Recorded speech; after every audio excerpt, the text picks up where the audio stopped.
한참 컴퓨터 키보드를 두드리고 있는데 컴퓨터가 갑자기 꼼짝을 하지 않습니다.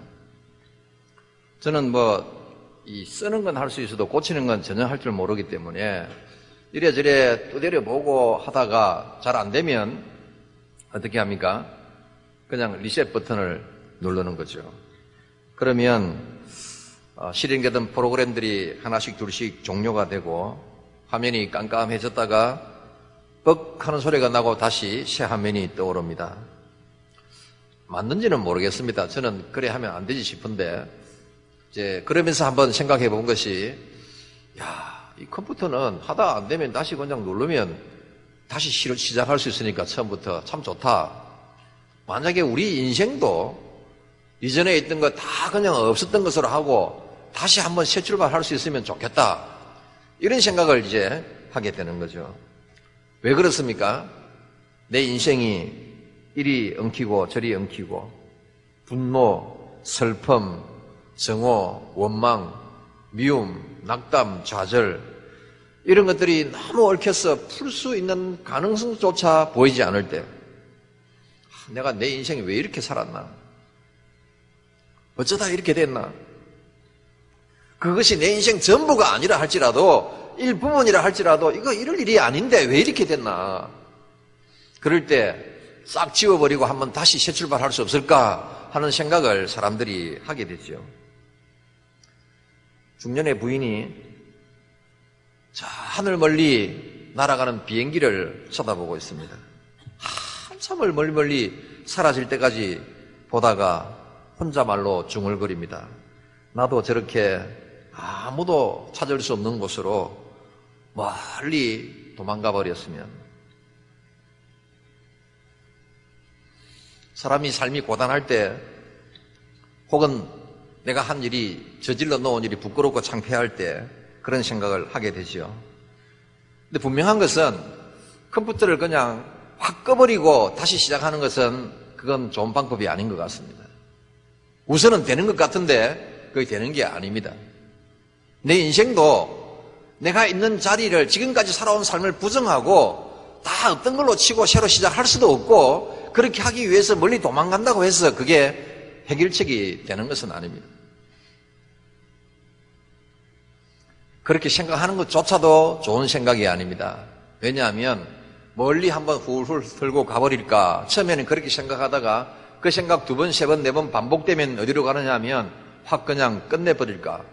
이런 생각을 하게 되죠. 근데 우리가 잘 몰라서 그렇지 인생을 다시 한번 새 출발하는 것이 불가능한 것이 아닙니다. 내 인생을 부정하고 아무도 모르는 곳으로 멀리 떠나버릴까 확 끝내버릴까 하는 그런 부정적인 방법이 아니라 내가 지나온 삶을 내 지나온 삶으로 인정하고 여기서부터 정말 다시 새 출발할 수 있는 방법이 있다는 것이죠.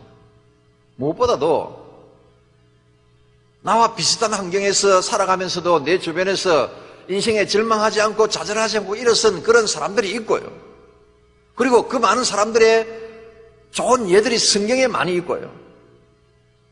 그 사람들을 보면 무엇보다도 사람도 사람이지만 내 삶을 손에 쥐고 계시는 하나님에 대한 신뢰와 그 믿음을 붙들고 다시 일었을 때에 진정으로 자신의 인생을 새 출발할 수 있는 기회를 얻었던 것들입니다.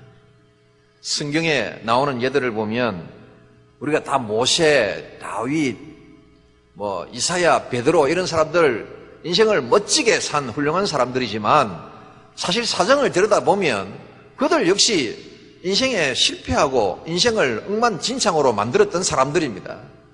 모세도 젊은 시절에 사람을 죽인 살인죄를 지었고요. 다윗은 남의 아내를 빼앗았지요.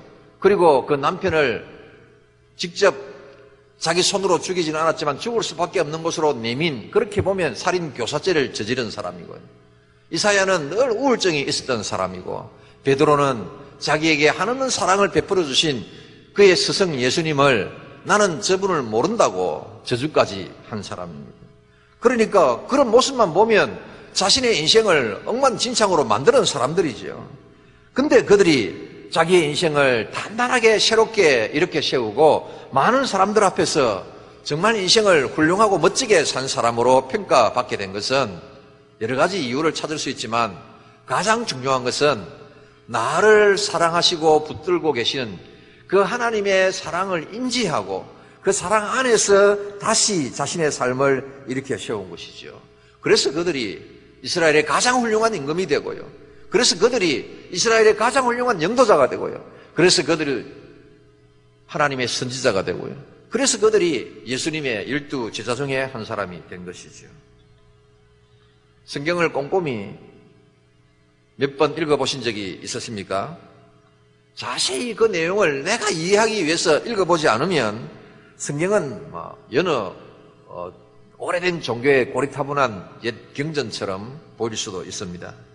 하지만 성경을 꼼꼼히 읽어보면 이 성경은 우리에게 희망을 던져주는 희망의 책입니다. 너무 그 내용이 재미있고 기대할 것이 많은 책이고요. 인생의 절망의 늪에서 빠져서 헤매던 사람들이 인생을 리셋해서 새 출발 시킨 것을 보여주는 희망의 책입니다. 그냥 그런 사람이 있어서 그 정도를 말하는 것이 아니라 무엇으로 어떻게 구체적으로 어떻게 했기에 그들의 삶을 다시 이렇게 세웠는지 하나하나 그대로 따라하면 우리도 그대로 될 수 있는, 바로 우리가 요리할 때에 요리책의 레시피를 보고 하나씩 따라서만 해도 훌륭한 요리가 나오는 것처럼 바로 그렇게 할 수 있는 요리책과 같은 책입니다. 오늘 우리가 읽었던 고린도후서 5장 17절 말씀이 그 중에 하나입니다. 다시 한번 읽겠습니다. 시작. 그런즉 누구든지 그리스도 안에 있으면 새로운 피조물이라. 이전 것은 지나갔으니 보라 새 것이 되었도다. 누구든지 그리스도 안에 있으면 새로운 피조물이라. 이전 것은 지나갔으니 보라 새 것이 되었도다. 내 인생을 그리스도 안에서 진정으로 새 출발하여 다시 내 인생을 건강하게 보람있게 훌륭하게 일으켜 세울 수 있다는 뜻입니다. 지난주 우리 맥주 광사주의를 지나고 2018년 전반기를 결산했습니다. 사람들이 그러면 이제 한번 후반기에 다시 한번 힘을 내서 새 출발을 해보자 이런 마음을 다질 때입니다. 근데 혹시 우리 중에는 나는 안 될 것 같아. 그래서 훌훌 털어버리고 그냥 떠나버릴까? 어쩌면 그 이상의 생각을 하는 사람이 있을 수도 있습니다. 이 말씀을 꼭 붙드시기 바랍니다. 누구든지 그리스도 안에 있으면 새로운 피조물이라. 이전 것은 지나갔으니 보라 새 것이 되었다. 홀훌 털어버리고 확 끝내버리고 아무도 없는 것으로 숨어버리고 그런 부정적인 해결 방식이 아닌 해결 방식이 아니라 진짜 우리의 인생을 건강하게 다시 세울 수 있는 방법이 있다는 말이에요. 이 문제는 성경에 나오는 인물들의 이 공통점을 보더라도 또 인생을 다시 한번 멋지게 세운 사람들의 공통점을 보면 여러 가지가 있겠지만 그중에 반드시 정말 단순한 것 2가지가 있습니다. 우리 인생을 주 안에서 다시 새 출발할 수 있습니다. 조건이 있습니다. 그 2가지 조건은 정말 단순하고 간단하고 적나라한 조건입니다. 비스마르크라는 독일의 철혈 재상으로 소문난 이 사람이 젊은 시절에 친구하고 사냥을 나갔던 적이 있습니다. 그 친구가 도중에 그냥 발을 헛디뎌 가지고 옆에 있는 늪으로 빠졌어요. 이 친구가 늪이라는 것이 좀처럼 웬만해서는 빠져나오기 힘들지 않습니까? 힘을 쓰면 더 빠져 들어가는 것 같고, 비스마르크가 옆에서 보다가 내가 이 친구를 구해주려고 들어가다 보면 자기도 같이 빠져 죽을 것 같다는 생각이 드는 거예요. 그래서 자기 호주머니에서 권총을 꺼내가지고 친구의 머리를 겨누는 거예요. 미안하네 친구, 내가 자네를 구하려고 하다가는 나도 죽을 것 같고 이대로 너를 가만히 놔두면 자네는 죽는 순간까지 그 긴 시간을 고통을 당할 것 같아. 내가 자네를 도와주겠네. 자네의 고통을 들어주겠네. 하면서 그 머리에 총을 겨눈 것입니다. 이 친구가 기겁을 하고는 죽을 힘을 다해가지고 빠져나왔어요. 그리고 나와서는 친구한테 네가 어떻게 내 머리에 총을 겨눌 수 있느냐고 소리를 지르면서 원망을 합니다. 비스마르크가 이렇게 말했습니다. 내 총은 자네의 머리를 겨냥한 것이 아니라 이 늪에서 빠져나올 수 없다고 생각하는 그 생각을 겨냥한 것이네.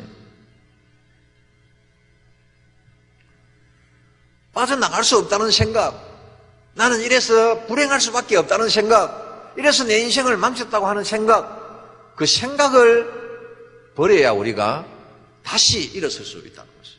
무언가가 내가 지금 이렇게 내 인생이 왜 이렇게 됐지? 왜 이렇게 망쳤지? 왜 망가졌지? 망가지고 망쳤으면 망가지고 망치게 한 이유가 어디에 있느냐 하면 내 생각 속에 있어요.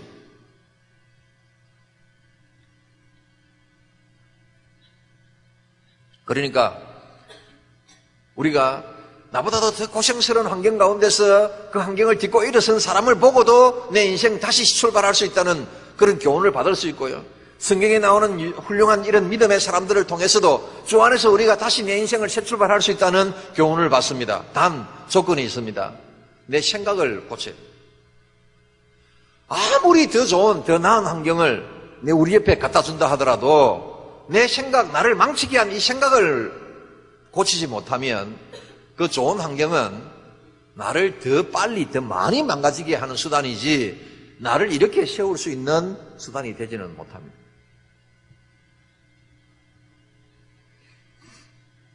여러 가지 생각들이 있습니다만 두 가지만 오늘 한번 생각해보려. 여러분들 가운데 아이고 나는 걱정 없어요.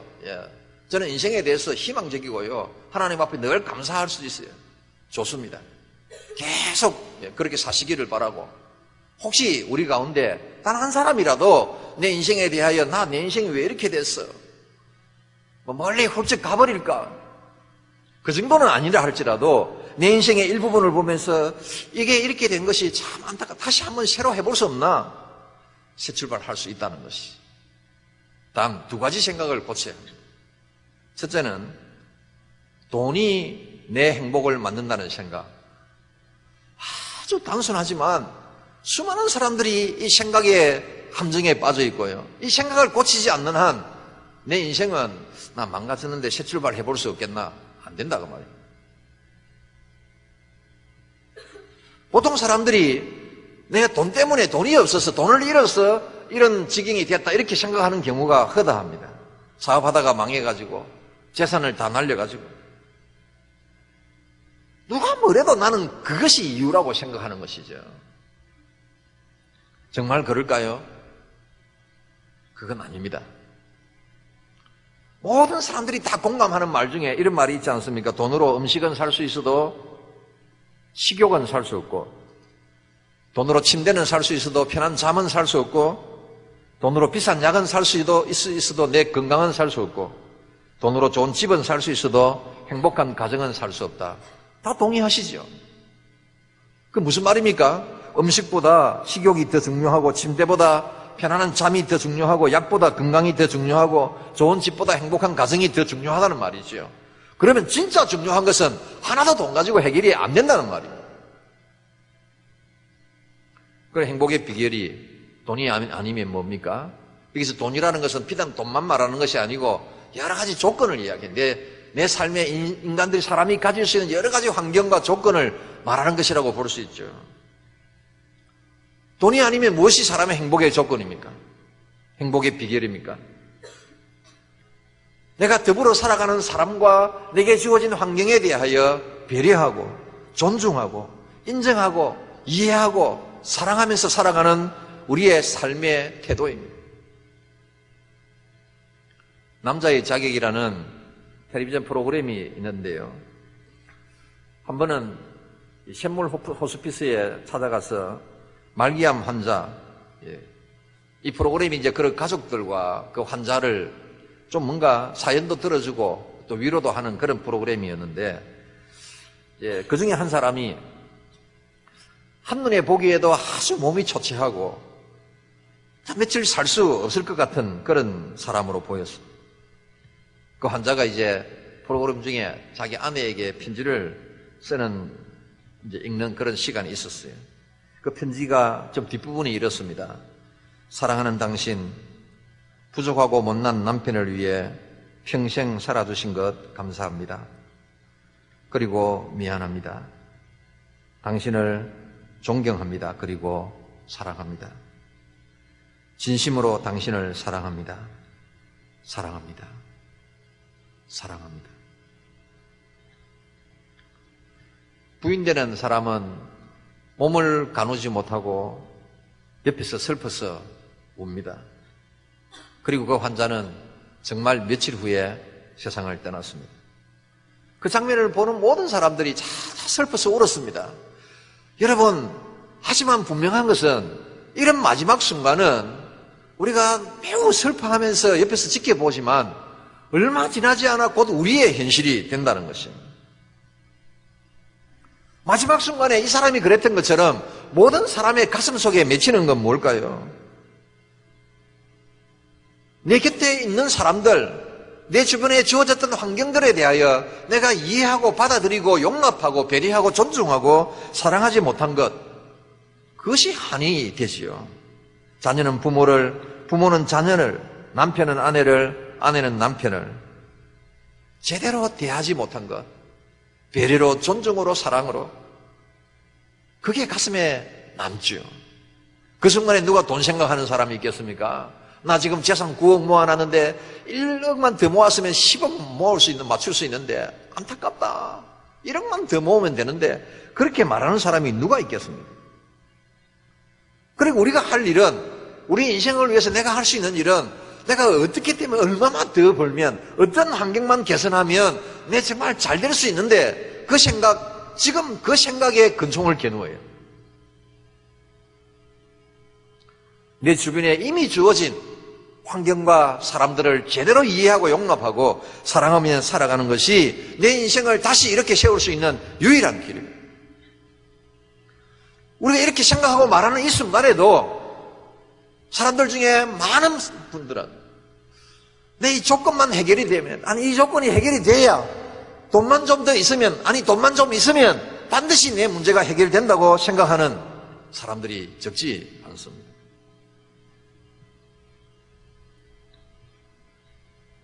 그 생각을 버리지 않으면 어떤 좋은 환경 속에 우리를 갖다 놔도 그 사람의 삶은 다시 이렇게 세워지지 않습니다. 누가 이런 말씀을 하실지 모르겠습니다. 아이고, 목사님 말씀은 좋으신데요, 우리는 돈도 없지만 사랑할 수 있는 그런 가능성도 이제 없어요. 다 틀렸어요. 그러면 좀 문제입니다. 그래서 나와 같은 환경, 아니 나보다 더 어려운 환경 속에서도 환경을 붙든 것이 아니라, 조건을 붙든 것이 아니라 사람을 이해하고 사랑하면서 다시 그의 삶을 이렇게 세운 사람들을 더 깊이 바라봐요. 우리가 자꾸 딴 것을 보니까, 돈을 보고 조건을 보고 잘된 사람, 그래서 어떤 말이 나오느냐 하면, 아이들 공부 잘 시키는 것도 이제 부모가 잘 돼서 열심히 해서 되는 것이 아니라 할아버지의 뭐 경제력과 어쩌고 이런 말들이 나오는 것이.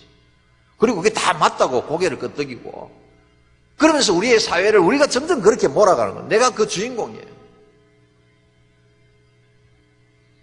더더욱이나 우리 곁에 그런 사람들뿐만 아니라 성경에 나타난 믿음의 사람들, 믿음으로 다시 그의 인생을 훌륭하게 이렇게 세운 사람들을 보아야 되고요.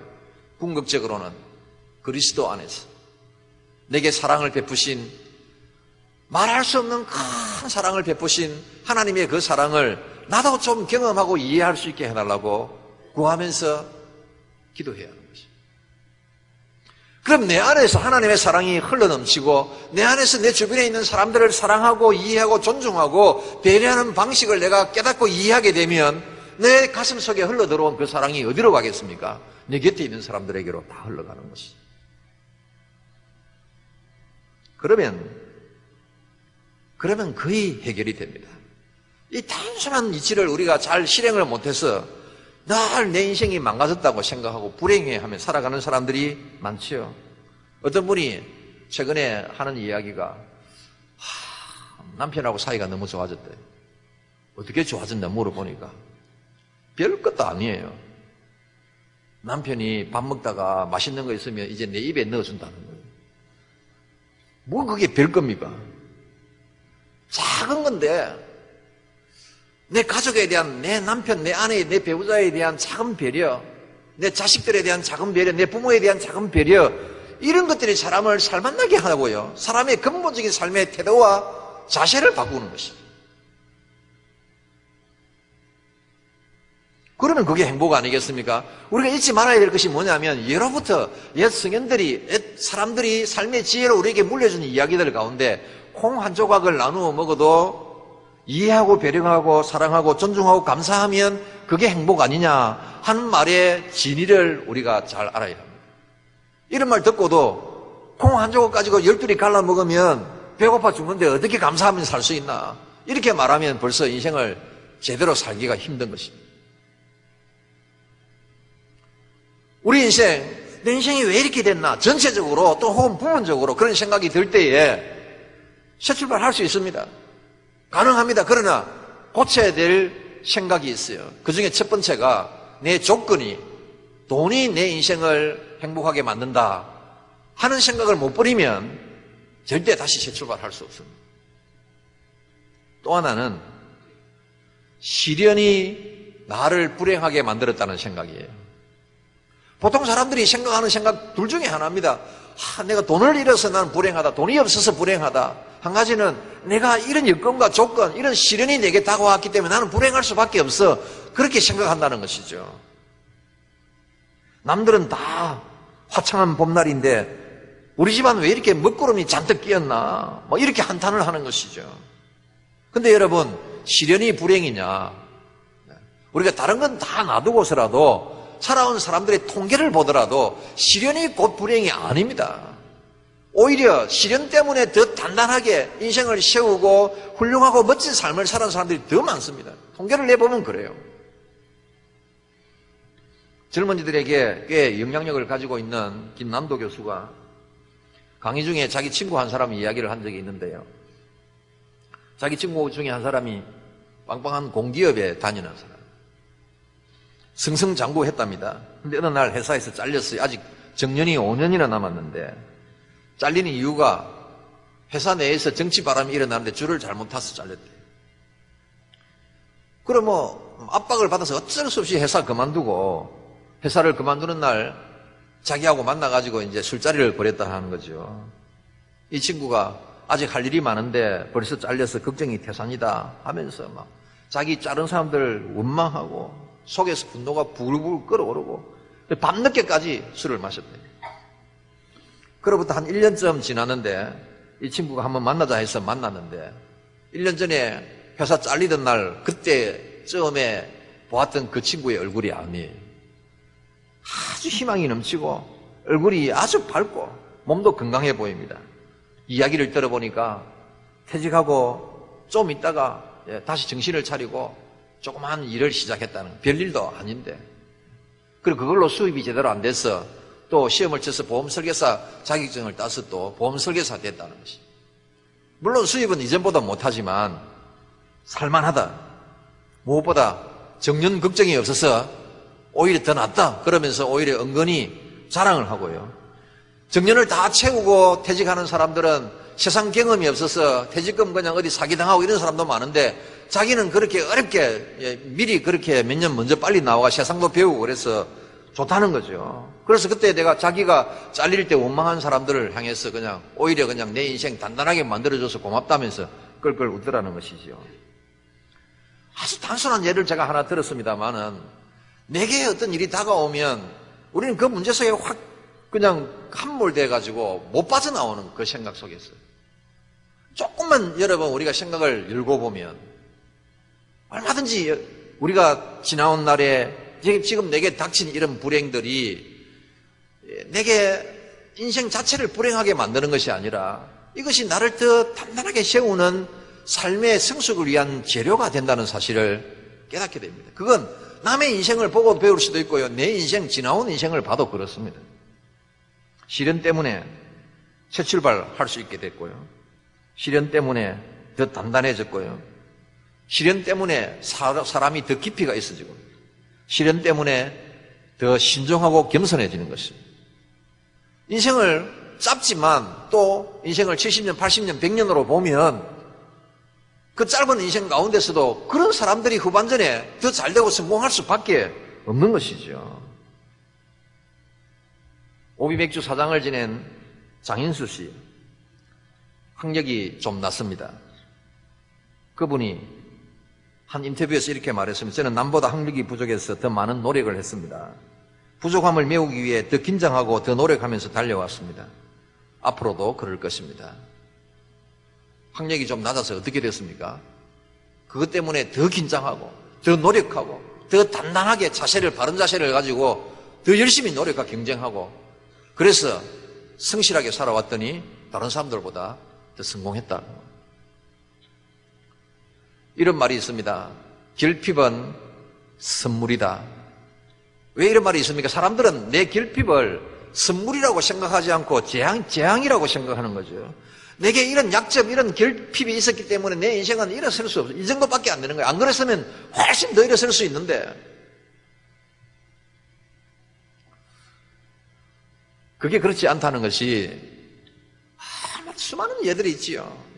뭐 너무 많이 들었지만 비근한 예를 하나 들어도, 최근의 예를 들어도 대기업 총수의 2세, 3세들이 보통 사람들이 이해하기 어려운 그런 망나니 짓을 하다가 자신도 망가지고 많은 창피를 당하는 일들을 보면, 야, 저분이 자라나면서 결핍이라는 것을 제대로 알았다면 저랬지는 않았을 텐데 하는 생각이 드는 것입니다. 그래서 한 철학자가 이런 말을 했습니다. 현대인들에게 결핍이 문제다. 사람이 진짜 결핍을 느낄 때, 그 결핍에서 느끼는 그런 생각들이, 진지한 생각들이 있을 때 사람을 진정으로 성숙하게 하는 것이죠. 그런데 아무도 결핍하지 않는 것입니다. 그러니까 사람이 무너지고 망나니가 되는 것이죠. 자신의 인생이 단단하지 못하고 그냥 작은 것에도 허물어지는 인생이 되는 것입니다. 혹시 우리 중에 누가 나는 지금 이런 고통 때문에, 이런 시련 때문에 내 인생이 엉망이 돼서 낙담하는 분이 있다면 그 생각을 향해서 권총을 겨누어야 합니다. 메리큐스 마네라는 사람이 있습니다. 이 부인이, 남편이 사업을 하다가 실패해서 부도를 내고는 어디론가 사라져 버렸어요. 아직 젊은 분이, 아이도 어린데 완전히 가족들이 빈털터리가 돼서 나앉게 됐습니다. 근데 그 중에 막내 아들이 문방구에서 물건을 훔치다가 들켜서 학교에서 쫓겨났어요. 이 부인이 낙심이 이만저만이 아니죠. 뭐 하나 아무것도 희망이 없는 것입니다. 됐다, 그냥 끝내자. 그리고서는 아이들을 다 재우고 가스불을 켰습니다.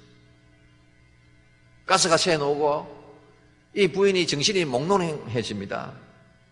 근데 그 정신이 몽롱한 순간에 옆집에서 찬송 소리가 창문을 타고 들려옵니다. 내 모든 시험 무거운 짐을 주 예수 앞에 아뢰이면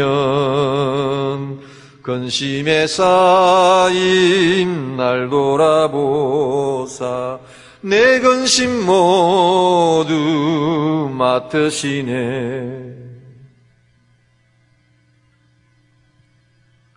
그 찬송 소리가 이 부인의 정신을 깨웠습니다. 맞아. 내가 죽을 생각은 그렇게 많이 했으면서 왜 기도할 생각은 한 번도 안 했을까? 진심으로 기도할 생각 한 번도 안 해본 거예요.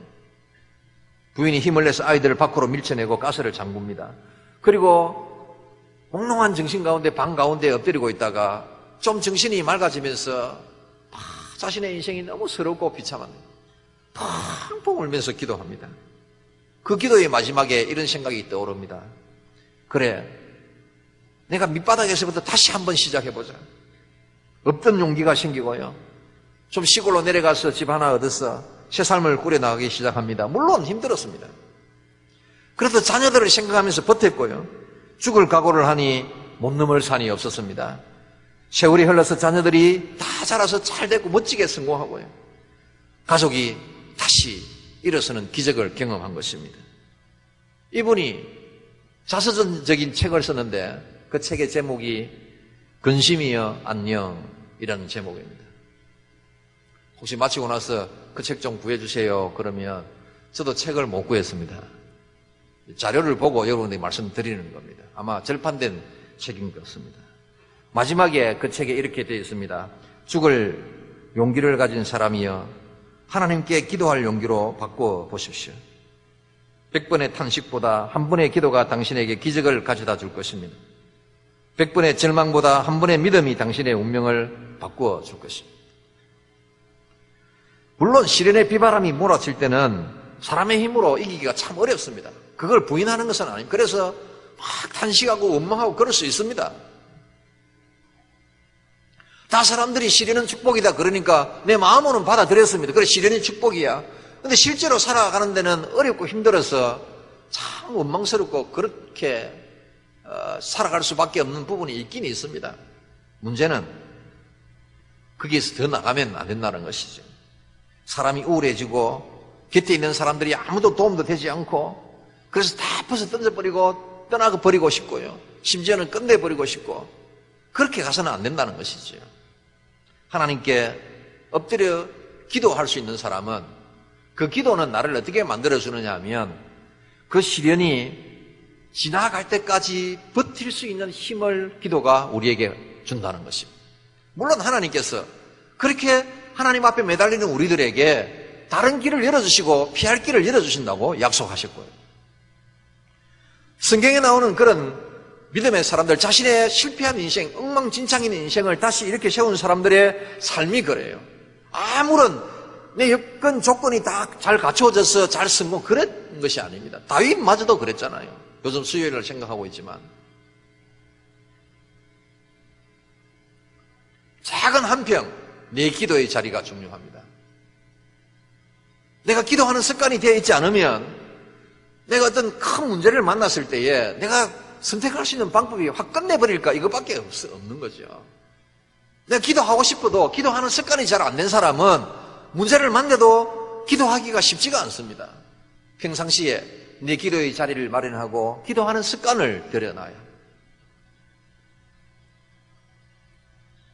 예수 믿으면 우리가 얻을 수 있는 가장 큰 축복이 하나님 앞에 기도할 수 있는 기도의 문이 활짝 열렸다는 것입니다.